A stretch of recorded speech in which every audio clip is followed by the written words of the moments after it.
지난주가 이제 부활주일이었는데 부활주일 설교 한 번 하기에는 좀 제가 마음이 이렇게 좀 뭐랄까 만족스럽지가 않았습니다. 그래서 오늘과 다음번에 이어서 좀 부활에 대한 얘기를 조금 더 나누는 게 좋겠다 이런 마음으로 오늘 지난주에 이어서 부활절 설교를 한 번 더 여러분들과 나누도록 하겠습니다.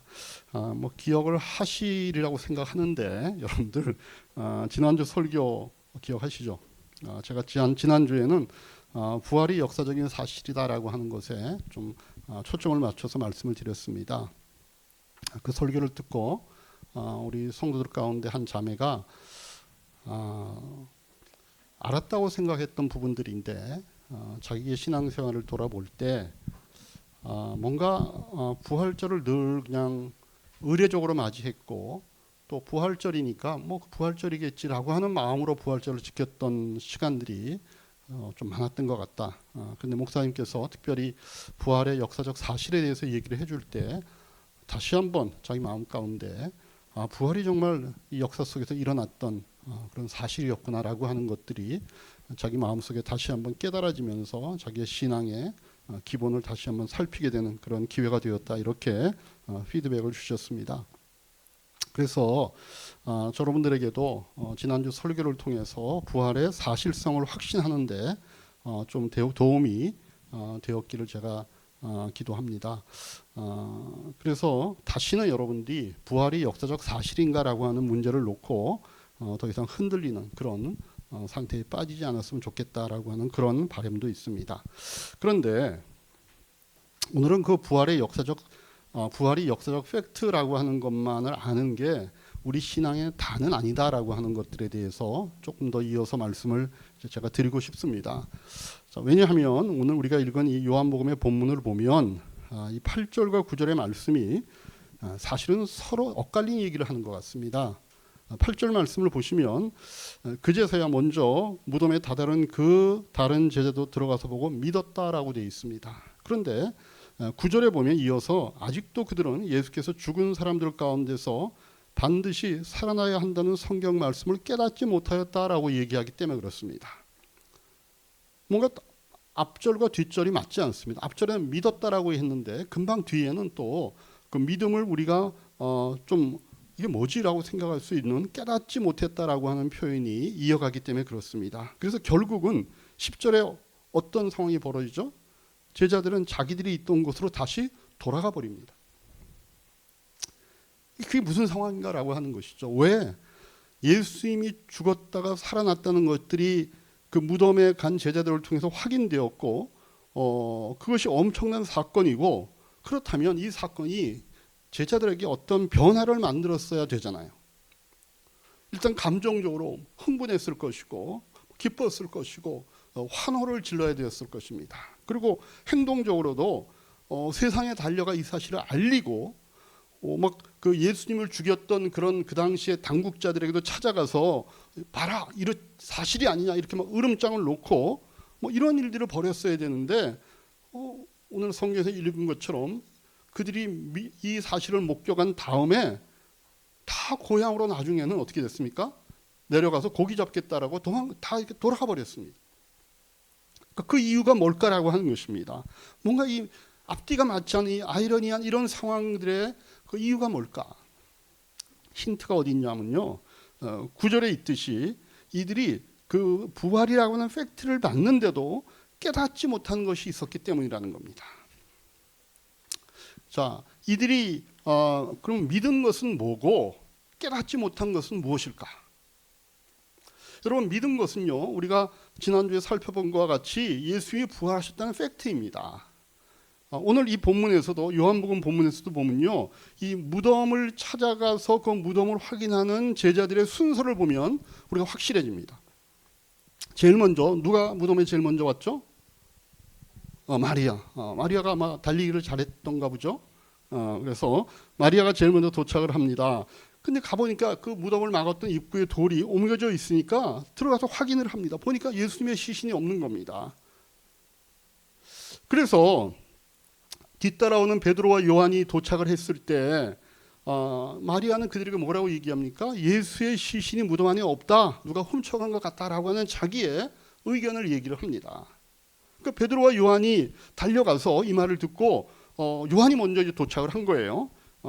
근데 이 요한복음을 쓴 요한은요, 자기를 요한이라고 표현하지 않습니다. 여기 보면 뭐 주님이 사랑했던 제자 이런 식으로 이렇게 간접적으로 표현을 하는데, 어쨌든 이 요한이 먼저 도착을 해서 무덤 안을 보니까 예수님의 시신을 쌌던, 옛날 성경에는 세마포라고 되어 있고 요즘 성경은 삼배라고 이제 그 정확하게 표현을 합니다. 그 삼배, 예수님을 쌌던 수의가 놓여 있는 것을 봤지만 안으로는 들어가지 않습니다. 아마 그 무덤 밖에서 이렇게 본 것 같습니다. 그냥 나중에 이제 마리아가 있고 요한이 있고 그다음에 이제 베드로도 베드로가 뭔가 이렇게 힘은 나은 것 같은데 달리기는 못했던 것 같아요. 그러니까 좀 제일 나중에 이제 도착을 한 겁니다. 그 베드로는 그렇지만 뭔가 이렇게 좀 혈기왕성한 이런 모습이 있지 않습니까? 그러니까 딴 사람들은 못 들어가고 있었는데 베드로는 안으로까지 들어가서 보니까 예수의 시신은 없고 시신을 쌌던 그 삼배 수의만 놓여 있다는 사실을 확인을 합니다.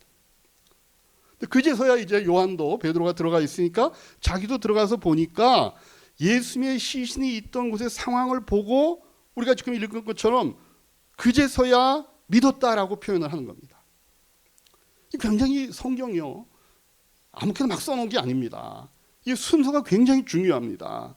마리아는 도착을 했지만 무덤에 안만 밖에서 들여다보고 시신이 없다는 걸 알고, 그 다음에 요한이 도착해서 이렇게 보니까 거기에 이렇게 예수를 쌌던 그런 삼배 이런 것이 놓여 있다는 걸 봤는데 안으로는 안 들어가고, 그 다음에 베드로 도착해서 이제 다 들어가서 보니까 거기에 쌌던 예수의 시신은 없고 그 시신을 쌌던 삼배만 놓여 있는 것을 확인한 겁니다.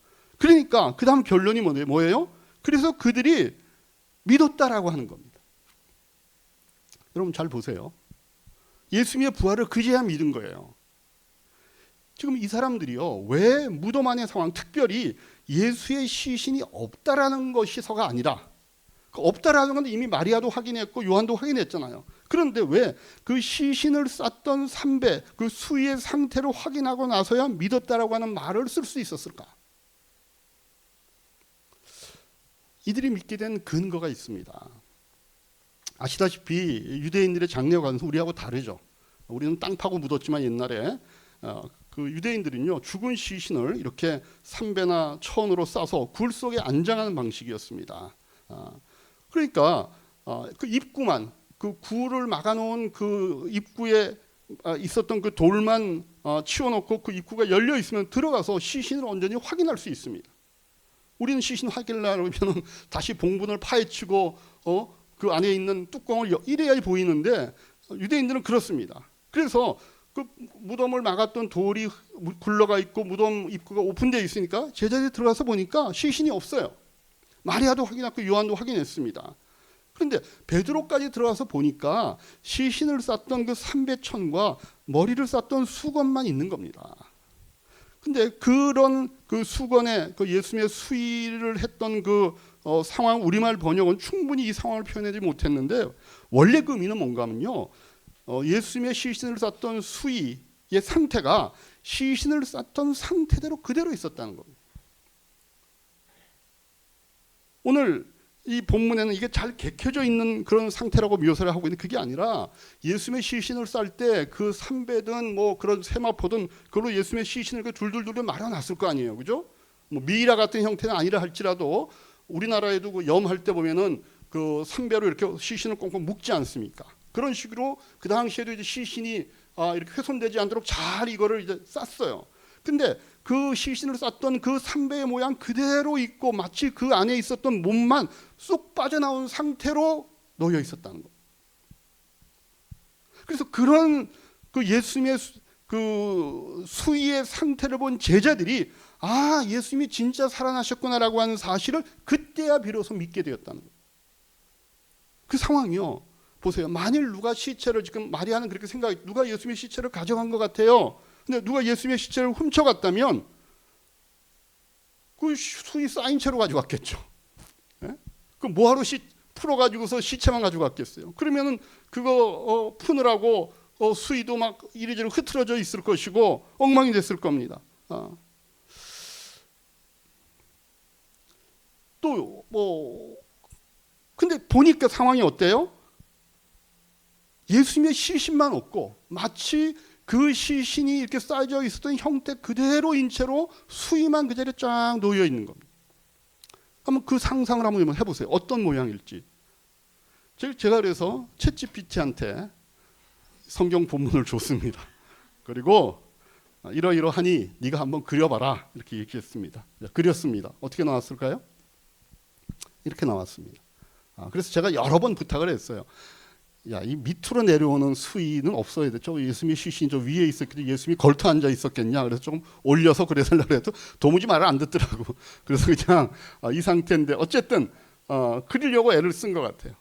그래서 예수님의 시신을 쌌던 그 모양 그대로. 그래서 마치 왜 이렇게 공기가 가득 채워져 있었던 그런 형체의 것들이 빠지면 이렇게 쑥 수그러들듯이, 그죠? 그러니까 이게 굉장히 신비스러운 모양인 겁니다. 어떻게 그 안에 있었던 물체가 빠져나갔는데 그게 하나도 흐트러지지 않은 채로 그대로 그 안에 있는 그 형체가 빠져나갔지만 쑥 가라앉은 모양인 채로 남아 있었다는 겁니다. 그러니까 그걸 본 제자들이 예수님이 부활하셨구나라고 하는 사실을 그제야 믿었다라고 성경이 표현을 하는 겁니다.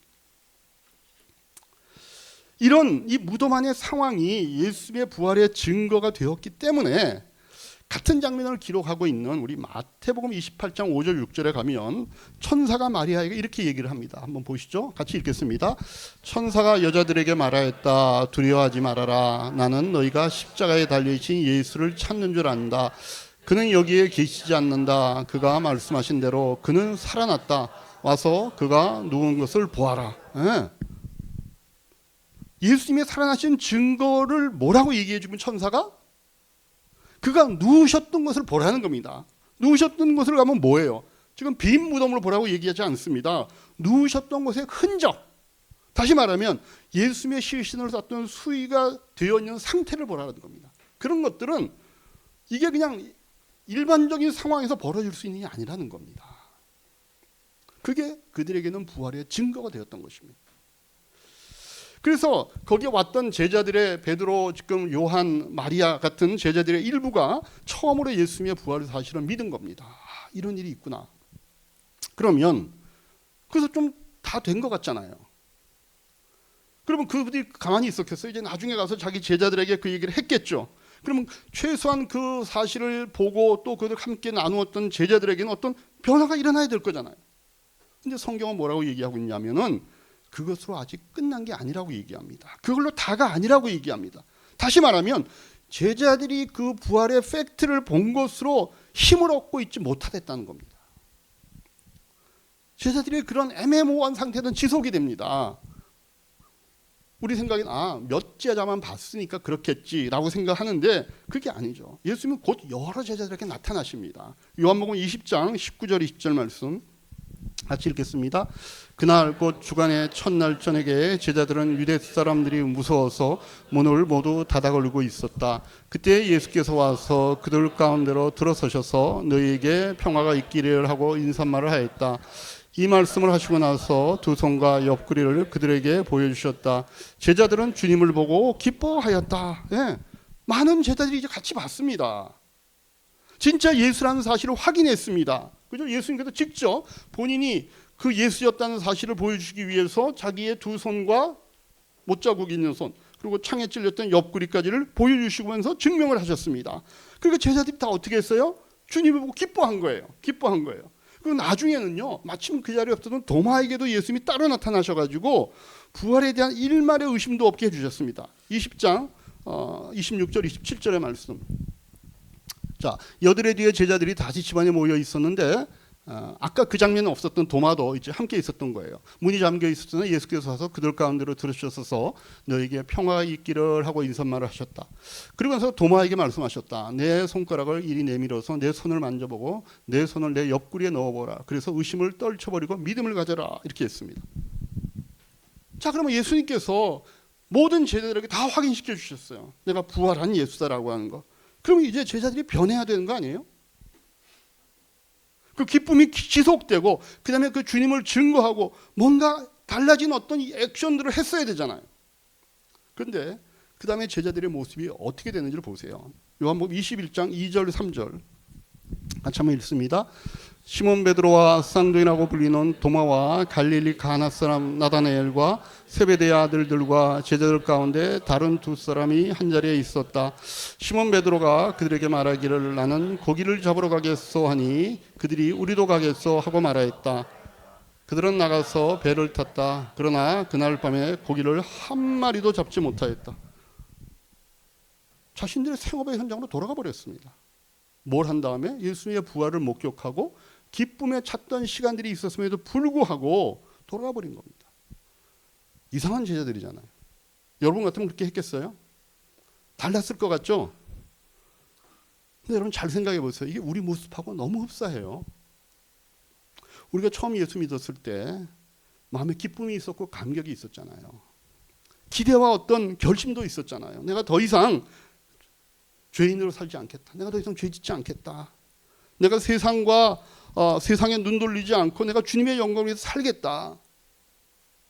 근데 어느 날 정신을 차려보니까 예전보다 더 무너져 있고 내가 더 세상살이에 몰두해 있는 우리의 모습을 발견하는 거 놀라운 일 아닙니까? 분명히 죄 씻음과 하나님 나라가 있다는 것과 구원에 대한 확신을 가졌음에도 왜 우리는 다시 세상으로 돌아가 있을까?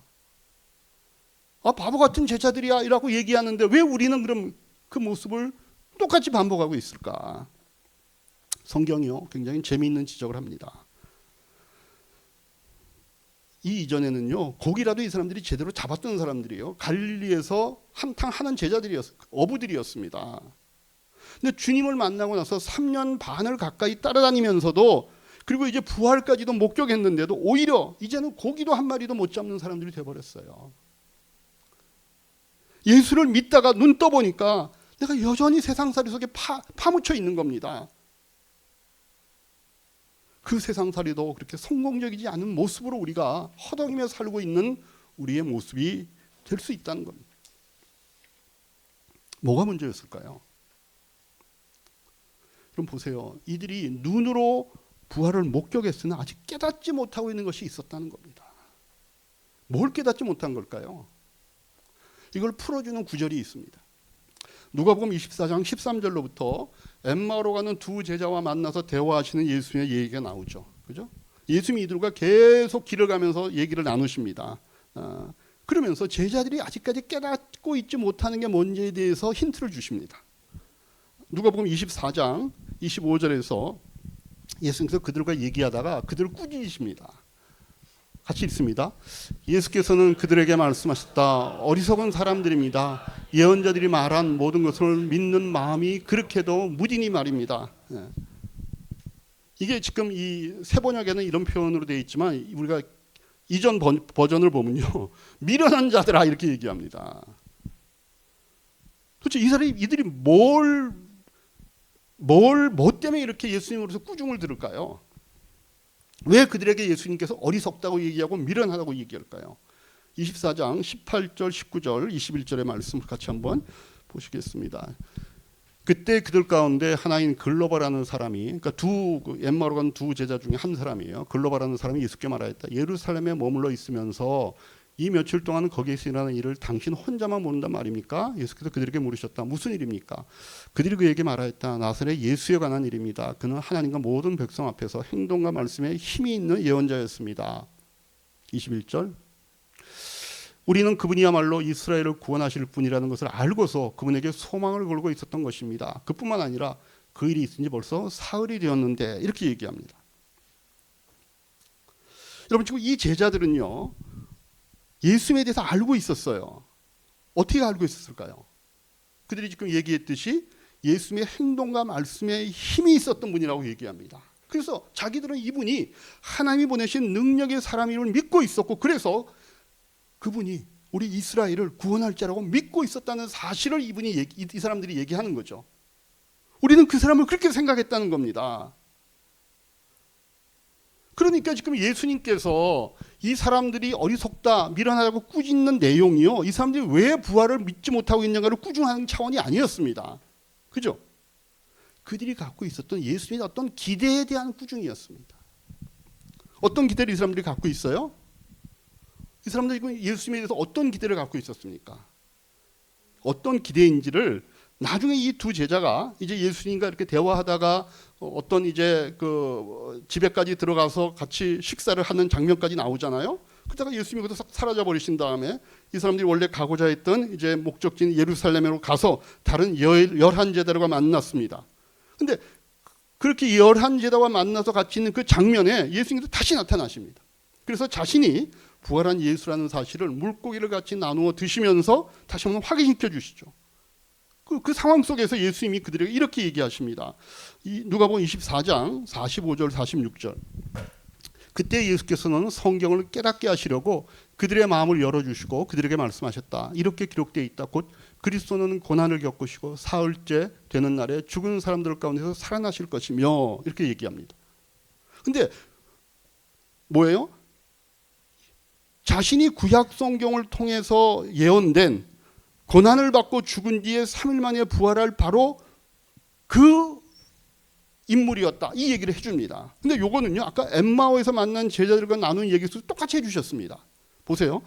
24장 27절 말씀. 그리고 예수께서는 모세와 모든 예언자에서부터 시작해서 성경 전체에서 자기에 관하여 써놓은 일들을 그들에게 설명해 주신 거예요. 그러니까 엠마오에 있는 그 두 제자에게도 얘기를 해주셨고 그 제자들이 와서 만난 11제자들이 모여있는 그 그룹에서도 예수님이 또 성경을 통해서 자신의 죽음의 의미에 대해 다시 한번 설명을 해주신 겁니다. 그리고 나서 제자들은 이제는 예수님의 부활은 믿고 있잖아요.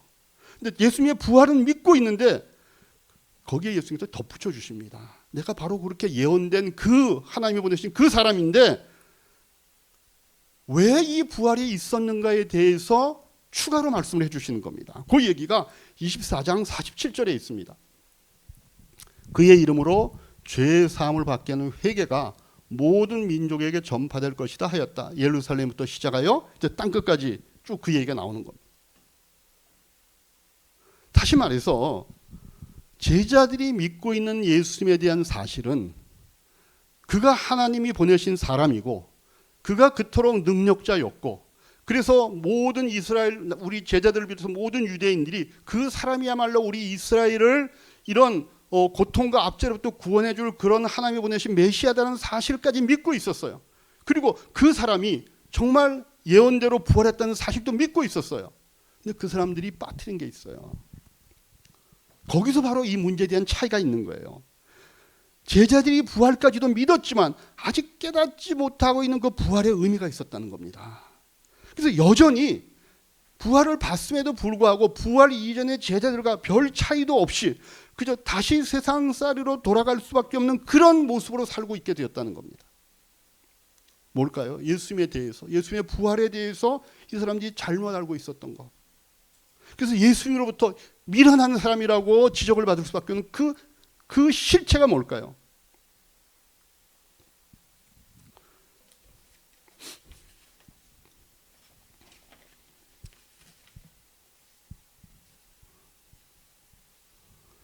예수님께서 제자들이 자기의 부활을 믿지 못한다고 뭐라 그러신 거 아닙니다. 이 사람들이 기대한 예수님에 대한 그 기대의 내용 속에 미련하고 어리석은 부분이 있었다는 것입니다. 바로 그것 때문에 내가 부활하여 그것을 너희들이 목격하였음에도 불구하고 너희들의 모습이 예전과 별 차이가 모습이 있는 채로 뭔가가 너희를 막고 있다는 겁니다. 그 차이가 뭘까요? 나는 너희가 기대한 것처럼 이스라엘을 구원하러 온 것이 아니라는 겁니다. 나는 모든 민족, 다시 말해서 세상을 구원하러 온 존재라고 얘기하시는 겁니다. 그리고 너희는 바로 이 일의 증인이 되어야 한다라고 얘기하십니다. 누가복음 24장 47, 48절입니다. 그의 이름으로 죄 사함을 받게 하는 회개가 모든 민족에게 전파될 것이다 하였다. 예루살렘에서부터 시작하여 너희는 그 일의 증인이다 이렇게 얘기합니다. 여러분들 이 차이를 아세요? 네, 목사님 그게 무슨 큰 차이를 만들어내겠어요? 그러고 싶은 마음이 드실지도 모르죠. 아니요, 이게 오늘날 우리의 삶에 그대로 적용이 됩니다. 여러분, 우리가 왜 예수를 믿고 구원의 확신도 갖고 부활의 기적도 인정하면서도 왜 우리의 삶에 힘이 없을까? 왜 제자들은 그 부활의 사실을 목격했음에도 다시 그들이 힘을 잃고 자기들의 생업의 현장으로 돌아버리고 말았을까? 똑같은 겁니다. 제자와 이스라엘 백성들의 최고의 오해는 자신들이 가진 세계와 자신들이 가진 계획과 기대 속에 예수님이 조력자로 오신다고 생각하고 살았던 겁니다. 그들의 표현으로는 우리의 나라를 구원해 줄 자, 그래서 우리의 삶을 회복시켜 줄 자, 다윗의 왕권을 우리에게 다시 돌려줄 자로 예수님을 생각하고 그들에겐 그게 필요했던 겁니다. 그래서 예수가 필요했던 겁니다. 그 자신들의 가치관, 자신들의 세계관, 자신들의 계획과 고집은 하나도 깨뜨리지 않고 자신이 가진 계획 속에 형통함을 위해서 주님은 능력을 주시는 자로 와 있어야 되는 자로 오해를 하고 있었던 겁니다. 이게 끝까지 안 변합니다. 예수님의 부활을 목격하는 순간에도 안 변하고 있는 겁니다. 그들에게 필요한 거는요, 이스라엘을 정치적 군사적으로 해결해 줄 구원자 그 메시아를 기다리고 있었을 뿐입니다. 그러나 주님이 원하시는 것은 뭐였을까요? 주님이 원하셨던 거, 누가 이 세상을 만들었고 누가 세상과 역사의 목표를 갖고 있고 그분이 뭘 준비하고 계셔서 우리를 거기에 왜 불렀는가를 알도록 우리의 눈을 뜨게 해주고 싶으신 겁니다. 여기가 바로 우리가 힘을 얻어야 되는 지점이기도 하면서 우리가 동시에 힘을 놓치고 있는 부분이기도 합니다.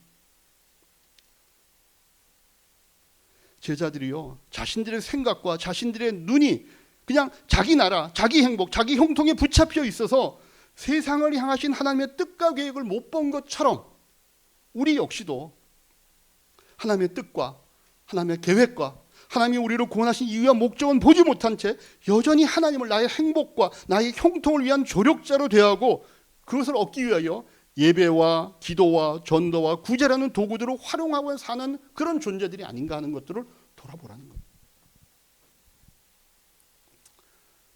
이런 식으로 우리가 신앙생활을 하면요, 얽매가지 못합니다. 왜냐하면 이런 우리의 소원에 반응하지 않는 하나님께 실망해서 우리는 언젠가 다시 세상살이로 돌아가게 되는 겁니다. 에이, 하나님 믿어야 뭐 기도 응답도 없네. 하나님을 믿는 이런 일도 안 이루어지네. 내 사업은 왜 이렇고 내 자녀는 왜 이렇고 내 건강은 왜 이렇고 하나님께 실망해서 다시 세상살이로 돌아가는 거예요. 신앙 고백을 했습니다. 부활의 사실도 믿습니다. 하나님 앞에 그렇게 살겠다고 맹세도 했습니다. 근데 우리가 갖고 있는 그 기본적인 가치관이 변하지 않으면 우리는 제자들하고 다를 바가 없는 모습으로 이 세상을 살 수밖에 없다는 겁니다. 그래서 여러분, 큰 그림을 그리셔야 합니다. 하나님이 왜 자신의 아들을 이 땅에 보내서 고난 속에 죽게 하시고 그 죽음 가운데서 3일 만에 죽음을 이기고 부활시켜 우리를 구원하시는 은혜의 도구로 사용하시는 그 이유와 목적이 어디에 있는지를 여러분이 생각할 수 있는 큰 그림을 그리셔야 합니다. 하나님께서 우주 만물을 창조하시고 그것을 새롭게 하시기를 원하시는 분이십니다. 망가져 있는 이 세상 이대로 방치하시는 게 아니라 이 세상을 원래 가지신 하나님의 뜻과 목적대로 회복시키기를 원하는 하나님의 뜻과 계획이 있는 것입니다. 그 새로움의 시작, 그 새로움의 기초를 위하여 예수 그리스도를 보내어 십자가에 달려 죽음을 이기고 부활시키신 거 아닙니까? 그리고 부활의 생명이 시작되도록 하신 것입니다. 우리 모두가 그 일에 부름받은 사람들입니다. 그래서 이 세상 모든 사람에게 그 복음을 전하고 세상이 하나님 나라로 변하는 사역을 이끌어갈 사람들도 우리를 하나님이 불러내신 거 아닙니까? 여러분의 계획과 욕심에 하나님을 부르지 말고 이런 하나님의 계획과 사랑 앞에 여러분을 맡기실 수 있어야 합니다. 그래서 하나님의 요청과 부르심과 명령 앞에 순종할 수 있는 삶을 여러분들이 다시 결심하셔야 합니다. 이게 신자들의 명예이고 자랑이고 특권인 겁니다. 팀 켈러라고 하는 목사님이 쓴 글에 좋은 표현이 있어 제가 인용하겠습니다. 자긍심이란 하나님이 우리를 지으실 때 품으셨던 발상을 믿는 것이다. 이를 깨달은 사람은 그 발상을 의식하고 그것을 실현하는 것을 동경한다. 자신을 향한 하나님의 발상에 어긋날지도 모를 행복이나 안락을 동경하지 않는다. 그에게 성공이란 하나님의 발상을 성공적으로 끝까지 따르는 일이다. 다시 말해서 하나님을 믿는 사람은 그분의 설계와 소명을 붙잡고 그 안에서 자신을 발견한다. 큰 그림을 그리라는 겁니다. 이 일에 우리가 어떻게 반응하는가에 따라서 하늘의 상급이 달라질 뿐만 아니라 이 땅에서 우리의 삶 자체도 힘을 잃느냐 힘을 놓치고 사느냐를 판가름할 것입니다. 여러분, 우리가 세운 계획과 기대와 비전은 그것을 따라갈 게 없게 되는 것이 아닙니다. 더 큰 그림인 하나님의 계획과 뜻 안에 나의 계획들이 제자리를 잡을 때 하나님이 베푸시는 은혜와 사랑의 결실이 열매로 맺혀지는 것들입니다. 여러분, 그 큰 그림을 그리려면 우리가 하나님 앞에 머물러 있는 시간이 있어야 합니다. 하나님의 말씀을 붙잡고 묵상하고 하나님과의 관계에서 내가 어떻게 살아야 될지를 정기적으로 확인하고 대화하고 정리할 수 있는 시간이 필요합니다. 그리고 우리는 기도의 시간이라고 얘기하고 하나님 앞에 머무는 시간이라고 얘기합니다. 여러분의 삶이 너무 바쁘지 않습니까? 쇼트 보느라고 바쁘고 SNS나 너무 바쁘고 여러분들의 삶 가운데 하나님 앞에 머물러 있는 시간들을 확보하시기 바랍니다. 새벽일 수도 있고 새벽이 안 되면 여러분들이 자기 전에 자기 하루를 정리하면서 자기의 삶을 정리하고 그것을 하나님 앞에 내어드리고 하나님 앞에서 내가 큰 그림을 그릴 수 있는 은혜와 자비를 구할 수 있는 그런 여러분들의 한 주간이 되기를 주님의 이름으로 축복합니다. 기도하겠습니다.